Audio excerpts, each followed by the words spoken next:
Hello and welcome back to the Chatcade podcast, where I discuss movies in the form of topic-based discussions or reviews. I'm your host, Drinking Thomas Hughes, and today I'm going to be talking about a film that I saw last night. A film that I was very wary about watching because I saw the first one and it's a completely different video to cover. And I say well, to get straight into it, basically what I'm talking about is Winnie the Pooh, Blood and Honey 2, the sequel to the 2023 horror movie. And I say, about the former, obviously I remember watching that last year, around the time when it first came out to obviously home video, and I remember it just being so fucking awful, like to the point of I'd never want to watch that movie ever again. And it got to the point, obviously, it shows how bad it was. We unanimously, I think actually unanimous -1 because D didn't vote for it. We pretty much all voted for it at the Golden Cave Awards at the start of this year because it was just that fucking bad, and it won worst movie because it was just terrible. And as I say, I never want to fucking watch it again. It's just very clear a cash grab on the IP, and it just could have been done a lot better. And this sequel is the case of how it can be done a lot better. As I say, obviously I've had it since it pretty much come out on home media. When did it come out on home media? It was like the start of July, I think it was. And I pretty much just had it there, and I was like, I'll watch it eventually. I'm not wanting to jump at the gun. Yeah, I know the reviews I've read have been a lot better than obviously what the first one got. But I wasn't too fussed at wasting, what's this, like 90 minutes, an hour and a half.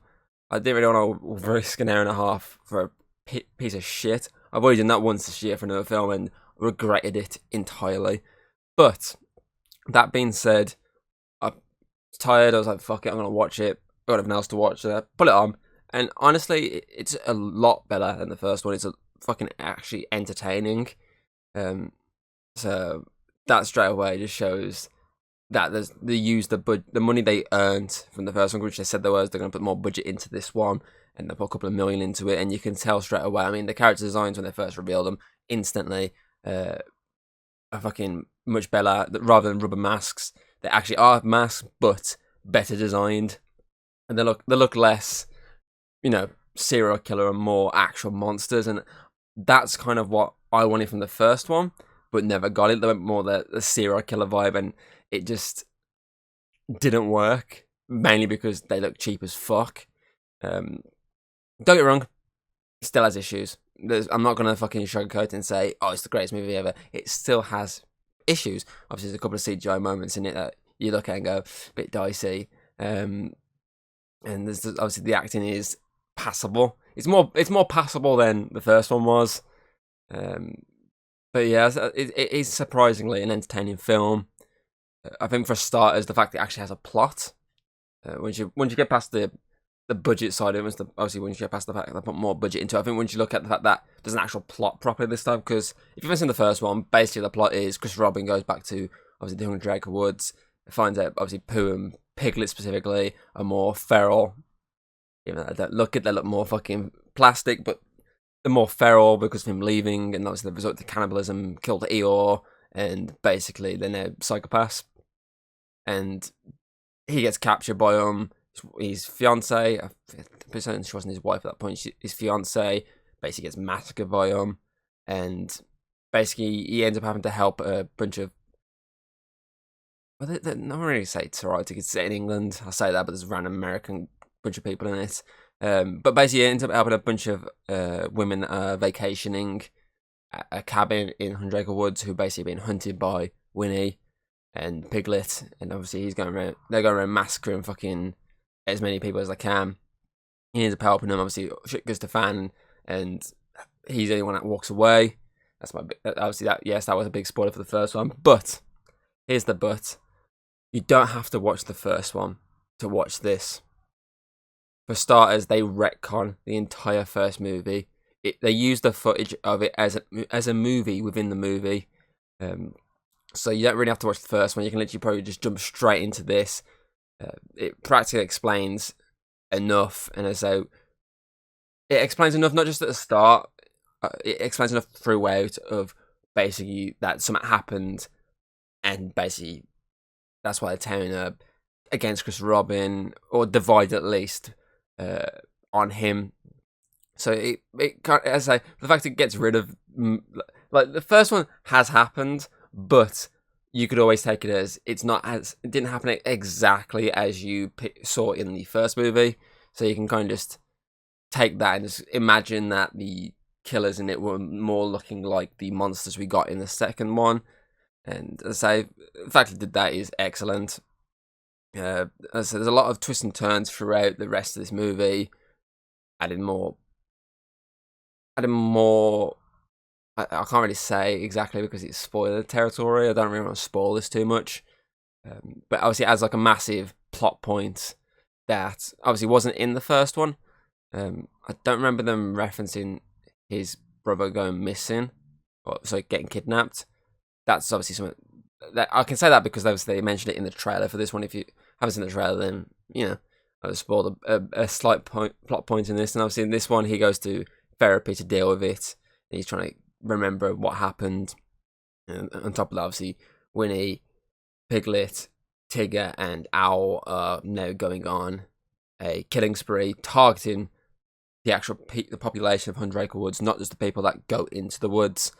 They're actually going specifically after just anyone. As Al puts in the film, obviously, best of us go after them first before they come after us and basically kill us.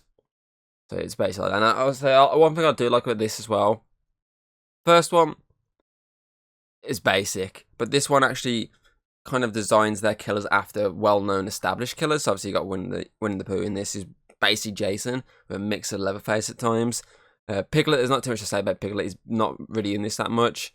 Hayden put it as more of, he kind of is like Leatherface, but I kind of associate him more, that role now slightly more with Winnie because of the chainsaw scene. So I don't really know what to associate Piglet with, because as I say, we didn't get too much of him to associate him with anything. Obviously Tigger is meant to be more Freddy Krueger because he's whipping the bitch dialogue every now and again. Obviously he's more talkative in the sense of he'll mock you as he's killing you. So as I've just basically Freddy Krueger. And then you got Owl, who, from what I've read on the internet, and as I'm watching it, I can see it. Obviously the vocal, he's how he speaks to people is more Pinhead of Hellraiser, whereas he's more physical appearance and the fact that he can fly in that is more the Creeper from Jeepers Creepers, and it's like a mashup of those two, and I can see that, and I do like that. It makes a bit more than just generic killers. Obviously, it makes them more interesting. Yeah, I won't say unique because obviously they're just copying past horror icons. And yes, these are never going to be horror icons as the level of those characters, but they take those tropes and use them well on themselves. Obviously, when he's not just this killer that just gets hit and just gets back up, obviously there's more to him. Obviously there's more animal to him. Well, all of them really. Obviously they take those killer sides and add the idea of, yeah, but what if they were basically animals? So I'm not going to spoil anything, but there's a scene in this where when he's running at someone, and a bunch of people actually, and during the run he actually drops to all fours. Yes, this is a bit dodgy CGI in the run at times because obviously that's how they make it look more animal rather than just like very clearly someone running on the floor. But obviously, as I say, that makes him more feral. Obviously, Tigger, well, he's utilising more of his claws, and obviously he's a lot quicker than most people. I say it takes the element of Freddy in terms of, let's say, his vocals and the idea that he's got blades on his fingers, but then adds the idea of what if Freddy was a lot more sadistic to the point of even his fellow, obviously, killers around him are a bit wary of him because, like, he's at the start he's very much locked away from the rest because, as I say, he's a bit more unhinged. And I just think there's the story. Them themselves are characterized a lot better in this one than just two people wearing masks very clearly. As I said, the population of Drake Woods and seeing a lot more people is a lot more interesting than just, you know, a bunch of generic female characters getting massacred by a bunch of killers. You know, we've seen that 1,000 fucking times over the years. Some Party Massacre, fucking. I'm trying to, but there's fucking loads. That's the only one that come to my head at that point. There's most of the other ones that come to my head were like had actual quite a few male protagonists, but you get my point here. Basically they went for more of the generic horror slasher approach, whereas this one obviously, yes, they get that out the way very early. The generic them stalking a bunch of women. They get that out of the way as like the opening scene for these characters, which is fine by me. I'm okay with that, because then as the film goes on, it's more of this focused on this story through Christopher Robin that's developing, and also them going around just hunting people. Not just hunting people that obviously are just in homes and stuff, but they're hunting people that are also hunting them. So there's a bunch of hunters like go around because I want revenge for. I'm guessing they're related to someone from the first one because they do reference what they did to someone, and so I'm guessing they had some relation to someone from the first one, maybe. And as I say, obviously they're going out with guns, hunting them, and they're getting hunted by the animals, and it's just overall a more entertaining film than its predecessor. And for the fact that obviously this is now a universe, you kind of need that. You need to show them that you can actually make something more entertaining, much more better than that crap fest we had the first one. And this does that for me. And so for the fact that now we've got these spin-offs coming out, obviously the Peter Pan one, the Bambi one, the Pinocchio one, and then we've got the big crossover before the third Winnie the Pooh film. The fact that they're going further and further with this universe, you kind of at least need to show that you can make it work with a budget. Because as I say, the first one, I think the budget was well under $1 million, which is fuck all for a movie. And it showed it in the first one that basically they didn't have a good budget for what they were trying to do. But then it made a fuck ton of money at the box office, a ridiculous ton. And they went, okay, let's put like a couple of million into the actual budget on this one. Put more money into the actual prosthetics of the masks and stuff. And as I say, it does show in this movie, not just with the designs of the masks and that, but also the camera cinematography. It looks a lot better. It doesn't look as cheap, I want to say. Like, yes, you can tell it's still a low budget film, but you definitely can see, if you compare both, that it's more of a budgeted film than its predecessor. I was trying to think of what I was going to say. I felt a sneeze coming along low, so bear with me a second while I try not to sneeze. I think I got rid of it. But yeah, so I'm interested to see where they do go from this. I would like to see them maybe introduce more of the characters. I know they've spoke about like they wanted to bring in like the Heffalumps. You've also got Kanga and Roo. At some point, maybe they could, once they're, because obviously I think they've got to go off when the licensing runs out, and obviously of the characters, which is why Tigger wasn't in the first one, because obviously he wasn't public domain at that point. I'm guessing it's the same with the other ones. They're not fully public domain yet, but we'll see as the years go by. When it finally does, maybe they'll start bringing them into this universe. But I'm interested to see where they go, not just with the Winnie the Pooh one, the movies, but also these other spin-offs. The Bambi one definitely sounds interesting. I mean, the preview, the little teaser they showed of him going around, obviously fucking very monstrous mask, attacking someone, looked pretty cool. So I'm that one I'm definitely looking for, because that was definitely gonna be more of a monster movie. The Peter Pan one and the Pinocchio one, I'm guessing it's going to be in more of the line of the slasher ones like this. Could be wrong. Peter Pan definitely seems like it's going to be more in line with the slasher one. It just seems like an easy one to do. I don't know about Pinocchio, though. There's many fucking low-budget Pinocchio films out at the moment, and that have been coming out because of the main stuff. But as I say, this shows what you can do when you've actually put a decent budget into it, and not just gone for it and gone fuck it with public domain. Let's make this fucking character like a horror icon, a horror character now. I want to say a horror icon. Winnie the Pooh will never be a horror icon. It will always be a children's icon. Just like obviously with the fact that Steamboat Willie's being made into horror films, horror games, it'll never be this icon for that genre. It's always going to be the icon of what it was originally for, because they're never going to surpass that legacy. They're just adding to it, which is obviously what's pissing off a lot of people, because they say they're messing with their childhoods. But it is what it is. If you can use the IP, you're gonna use the fucking IP because for starters, you're always gonna have the name there. The name is already established. People are instantly gonna sit there and go, okay, I know what that character is.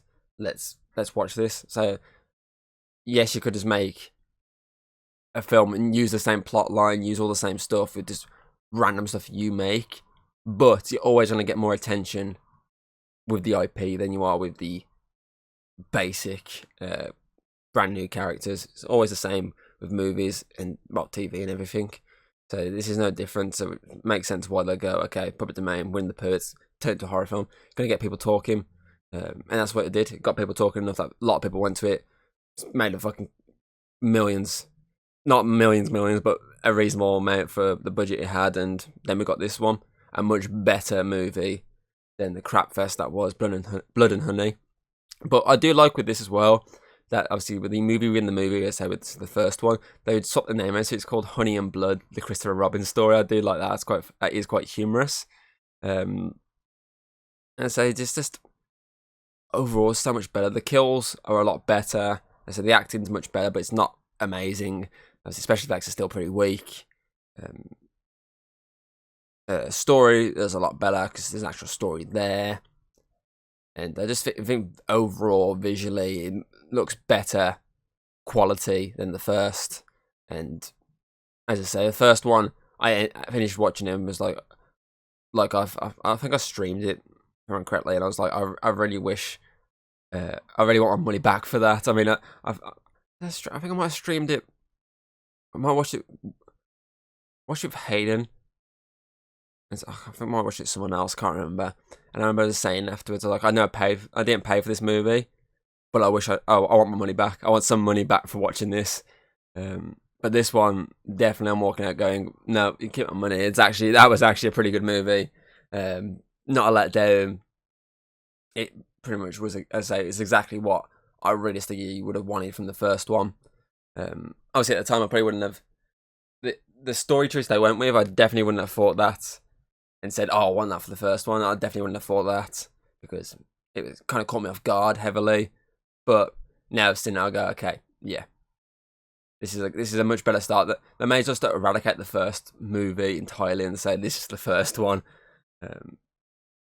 It falls into that weird category now of sequels that surpass the original, because there's not many movies you can say where a sequel is better than the original. Yes, there is a few now,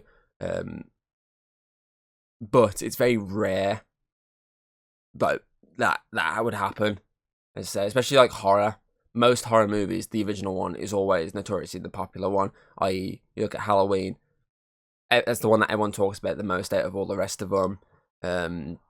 Nightmare on Elm Street, yeah, no, Nightmare 3 is very close, and Wes Craven's New Nightmare is probably also very close. But most of the time, everyone talks about the first one. Scream, sticking with Wes Craven here. Texas Chainsaw Massacre, even though the fact that I'm not a big fan of that franchise in general, but the first one's always is the most popular one out of all of them. I would say Hellraiser, but I know a lot of people did like Hellraiser 2, but I do think Hellraiser 1 is the one that people enjoyed a lot more, because it was the first one.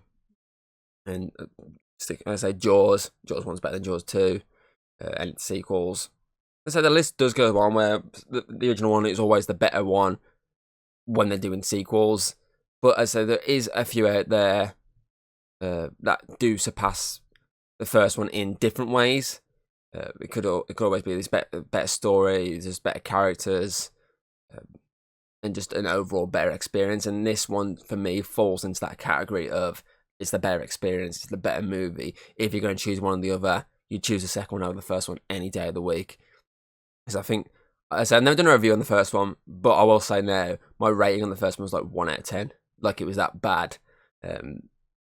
That's my rating on IMDb for this. It went straight to 1. I can't go any lower than that on IMDb without not rating it. So the only way I can give it a 0 is just not rate and say that's a 0. It's that bad. It was just fucking awful. And I remember fucking a couple of weeks ago, I think it was a few weeks after I picked up the second one, I remember someone, obviously, Ches at work was actually talking about this movie, the first one. He's like, oh, I finally watched the first one. And I was like, really? He was like, it wasn't too bad. I went, mate, the film was fucking awful. It's one of the worst films I've seen in a long time. And he was like, it wasn't that bad. And I was like, it fucking was. It's so bad. But now I'm going to go to him when I'm back at work and go, watch the second one. It's so much fucking better. But yeah, I think if I give it a rating, I'm going to... See, for me, it possibly somewhere between 6.5 and 7. But with rounding, I'm probably going to push it to 7. I'd rather round it up and down in this situation, because I was looking at some of the other stuff I give ratings for throughout this year so far, and I was like, I prefer that to that. So I'm gonna stick with it. I'm gonna give this a 7 out of 10, which I say is pushing it, but I still think it deserves to be called entertaining, because it is pretty much entertaining. And so I'm looking forward to seeing what they have in store for us next, because I think it's called the Twisted Childhood Universe, a TCU, I believe they called it, is finally taking some sort of shape, and hopefully they keep this quality going forward, because realistically they've got the money off this one and the last one. They're like an easy fund a bit more into these spin-off ones, and I'm hoping they take a couple of million out of each of these movies' profit and go, okay, we're going to put them into the next one, because at least then if we put it in, we're going to get, obviously, yeah, we're going to say, like, I think this one made like 7 million back or something, like a 2 million budget, so not really heavily marketed, so you can't really talk about marketing. So it made like what, 5 million profit. So then the first one itself, I say, not really marketed, not even a million budget wise, and it made fucking like probably about near the same back. So realistically, the profit there was like fucking like 6 million something thousand. So I say easily that first one can fund the rest of them a lot more. And I say each one then they can pass on another 2 million to the next one and the next one and the next one. And at least then we're going to actually have decent budgets. Because realistically, the Bambi one is probably the most adventurous one, for the fact that I'm guessing obviously Bambi's going to be heavily CGI. So that one I feel like definitely needs a lot more budget. Like, it'd be cool if it's animatronic, but I feel like for the budget, I feel like they're only going to be able to do the CGI ones, unless they know a guy who knows a guy who knows a guy. Who knows anyone that can make an animatronic deer on the cheap. But I think that one's definitely going to be all CG. But I'm guessing they probably will put it set more dark, obviously, so nighttime, to cover up some of the dicey CG. Because I say a lot of movies, when they can't get good budgets behind CG, they'll do a lot of darkness and then mask the CG in that. So you don't look at it and go, oh, it looks a bit dicey. So I'm guessing that's what they're going to go for on that. But yeah, as I say, it's overall a good film. And after, as I say, watching the meme one, which obviously I reviewed back end of last year, you can check that one out. This is another one that definitely goes in the column of a pretty good, entertaining project based on established IP. Sorry. So it definitely falls into that category rather than the former movies category of dog shit, don't touch. So yeah, as I said, it's good. It's good. I'll call this episode a bit short. There's not really too much to talk about with this movie. There's not really too much to talk about overall. Obviously, I was meant to get Alex on, not specifically for this topic. I know he has actually watched it, so I probably could have got him on, but the problem is I did not have the time to get him on. We went to sit down last week to do it, and when we did, we managed to get the review for Dragon Prince done, and that was it, which was basically an hour long. So we managed to get that done, and that's all he was able to do, because I think he was going out or something in the afternoon, so we pretty much, the time was off. And then the following days that we actually have chances, pretty much it's Mondays for me and him. Every Monday I'm busy pretty much, so that pretty much rolls him out. So I mean, I could have tried to get him on, but I'm interested to see what he did think of this movie, if he did think it was good or not. But we'll see. So I'll try and get him on at some point in the future. With the fact that we're switching more to games, it does free us up a bit more, so we're not having to just obviously watch something and then review it. And obviously the time we spent watching is basically the same time I spent reviewing, pretty much, not all the time, but some of the times. So it adds up time. So as we're playing games, quick 20-minute game and then quick review, you know, it's not as bad. Especially if we've already watched it beforehand, it gets through a lot quicker as long as we don't fucking talk like we did last time with Dragon Prince. I did not think we was going for an error with that one, but we fucking did. But as I say, I'll try and get him on at some point, and I'll try and get Connor on again at some point, because I do want to actually talk back and forth with someone, have an extra discussion, not just me solo reviewing something. But I will say, though, obviously, the last week when Connor was on, I said that he needed one more episode to beat Hayden, because he was tied with Hayden for most appearances on the podcast, and he needed one more to beat her. I was wrong. That episode that he just did was the one to beat her. So he's on 46 where she's on 45. So that was my miscalculation on the spot, trying to figure out... well, not really trying to figure out, more like I forgot to update my notes, which tell me how many episodes people have done. So I keep tabs on a lot of shit, and that's obviously one of the things I do. So obviously I realised afterwards, like, wait a minute, this wasn't 45 from, this is 46. So I went through all of them and counted how many he's done, and he's on 46. So he's now my second longest running. Well, I say guest, but he was a former co-host. But that's kind of out the window at the moment. That's why I changed the intro slightly. But yeah, anyway, if you've seen Winnie the Pooh Blood Honey 2, put your thoughts in the comments below. If you've seen the first one, put your thoughts on that as well. See if you agree with me that it was dog shit. Obviously, you can check out the podcast on Spotify, Apple Podcast, Audible, etc., etc. And yeah, that's pretty much it. Next week, I don't think it's this one, so I'll see what I'll do next. You'll see next week what I actually do. I'm undecided on that. I've got something written down. I was like, do I do that? Do I not? We'll see. So yeah, obviously, hope you enjoyed this episode, and I do hope to see you next time. Goodbye. If you like what you've seen, don't be afraid to throw us a little like and subscribe. That's always very appreciated over here. And well, I'll see you on the next video.